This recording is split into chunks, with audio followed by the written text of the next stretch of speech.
பேசுறா. சிந்தித்து சிரிப்பூட்டும் ஒரு கற்பனை நாடகம். இதோ இதோ இதோ காட்சி ஒன்று. இடம் வீரப்பனின் வீடு. காற்றுக்கு வந்த சோதனை. காற்று வாங்கலையோ காற்று, காற்று வாங்கலையோ காற்று, என்கிட்ட ரோசாப்பு மனம் வீசும் காஷ்மீர் காத்து இருக்கு. குளிர் கைமை மலை காத்து இருக்கு. முன்னே அடிக்கும் மும்பை காத்து இருக்கு. டெல்லி காத்து இருக்கு.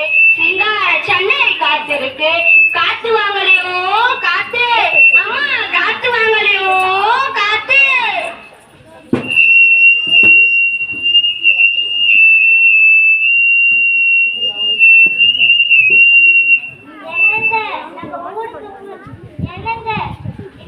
அதோ காத்து வந்துருச்சு. இந்த காத்துக்காக தான் காத்துக்கிட்டு இருந்தோம்.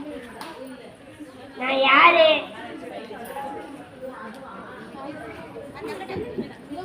கொடுக.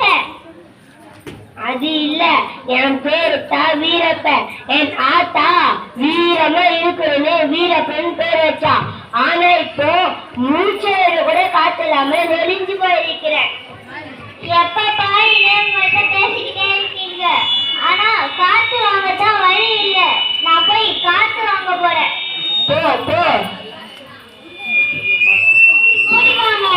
நம்ம போகலாம். அம்பிட்டு போடுவா. காத்தம்மா காத்தம்மா காத்து எம்பிட்டு. அம்மா வளைஞ்சு பேரும் பேசுறதுக்கு நேரம் இல்ல. வெட்டு ஒண்ணு துண்டு எடுன்னு சொல்றேன். இந்த காத்து வரையும் 50,000 மட்டும்தான். நல்ல சுத்தமான காத்துமா. 10 நாள் கேரண்டி, 5 நாள் வாரண்டி. சும்மா மூக்கல வச்சு வச்சு எடுத்தோம்னா 1 மாசம் வரைய தாங்குவோம். திரும்பி பேசு. கார்ல சொகுசா போகணுமா, குளு குளுன்னு ஏசில தூங்கணுமா, இப்படி எல்லாத்துக்கும் ஆசைப்பட்டு நச்சு போய காட்டுல கலக்க விட்டாச்சு. ஏசியும் காரும் ஆடம்பரம். காத்து நமக்கு அத்தியாவசியம். இப்ப வாடி புரிஞ்சுக்கிட்டீங்களா? காட்சி 2. இடம் உணவகம். மாத்திரை உணவகம் இன்னும் அவலம். கிடைக்கும் கிடைக்கும். சத்தான உணவு மாத்திரை கிடைக்கும். நீங்க என்னென்ன மாத்திரை எல்லாம் சாப்பிட்டிருக்கீங்க? இட்லி மாத்திரை, சாம்பார் மாத்திரை, சட்னி மாத்திரை, ஏன் வடை மாத்திரை கூட சாப்பிட்டிருப்பீங்களே. எல்லாம் கலந்த ஒரு மாத்திரை, ஃபுல் மிக்ஸ் மாத்திரை சாப்பிட்டிருக்கீங்களா? ஒண்ணு போட்டா போதும், சமாவே கும்மா இருக்கும். எனக்கு ஒரு மாத்திரை கொடுங்களேன். ஒரு மாத்திரை 4000 ரூபாய். ஒரு மாத்திரை 4000 ரூபாய்னா 10 மாத்திரை 40,000. அதிக மகசூல் பார்க்கணும்னு விவசாய நிலத்துல பூச்சிக்கொல்லி வந்த கொட்டன்னு கொட்டுறாங்க. தோப்பு தரவை எதையே விடாம சரியாக நினைச்சாங்க. அழகா விவசாயம் பண்ணியிருந்தா இந்த நிலம் வந்திருக்குமா? சுத்தம் சோறு போடணும்னு சும்மாவா சொன்னாங்க? காட்சி 3. இடம் காரின் வீடு. செவ்வாய்க்கிரகத்துக்கே பயணம்.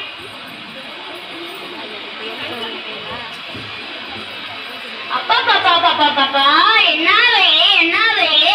சூரியனுக்கே போய் வந்த மாதிரி இல்ல இருக்கு. இதுல டாக்டர் வேற ஒரு நாளைக்கு 3 சொட்டு தண்ணி குடிக்க சொல்லியிருக்காரு. எங்க பாட்டி சொல்லிதான் கேட்டிருக்கேன்.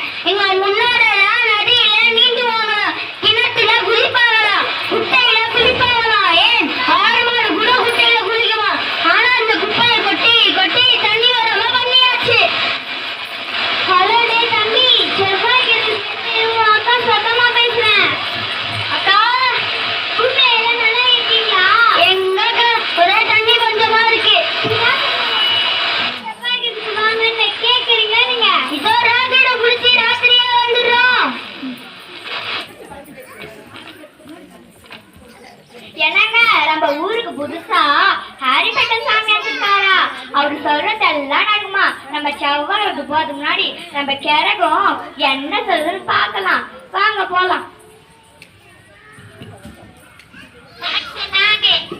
சாமியாரின் மடம்.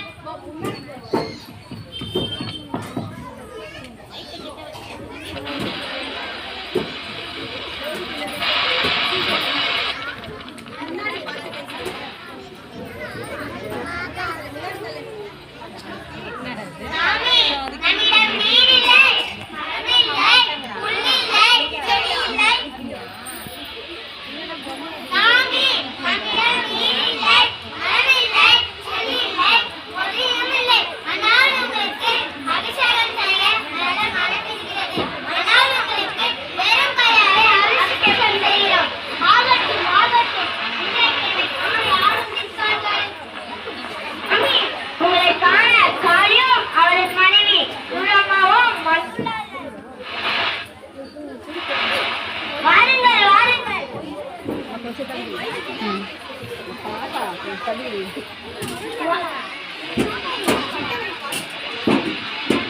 வணக்கம் ஹரிபட்டசாமி.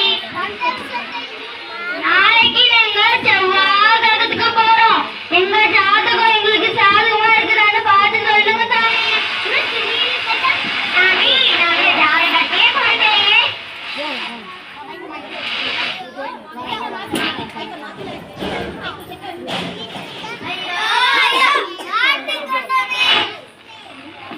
அமைதி, சமாளிப்போம். எல்லாமே அந்த ஞானமொழிதான். ஞானமொழியா? உனக்கு வெளியில் கண்ட, உள்ளத்தில் கண்ட, காற்றில் கண்ட அருளாளை சபாயிரத்தால் சொல்ல முடியாது.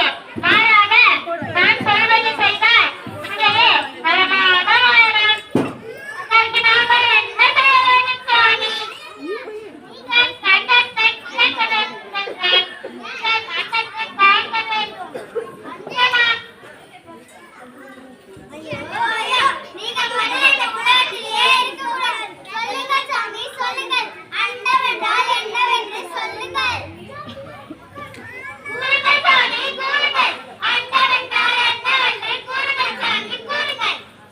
அண்டம் என்றால் உலகம். நான் கொடுக்கும் விதையை நான் கொடுக்கும் விதையை மண்ணில்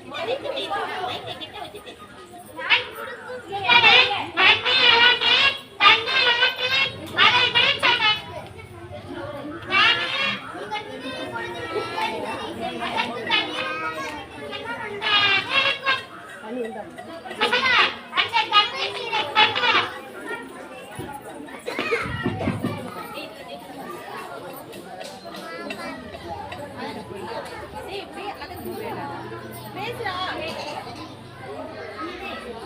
இது கங்கையிலிருந்து போற்றி போற்றி எடுத்துட்டு வந்த நீர். கங்கை நீரும் மாசடைந்து விட்டதாக தகவல். இந்த தண்ணீரை நீங்கள் எங்கிருந்து கொண்டு வந்தீர்கள்? உனக்கு வேண்டியது நீர் வாங்கிக் கொண்டாய் அல்லவா? கிளம்பும். நன்றி சாமி.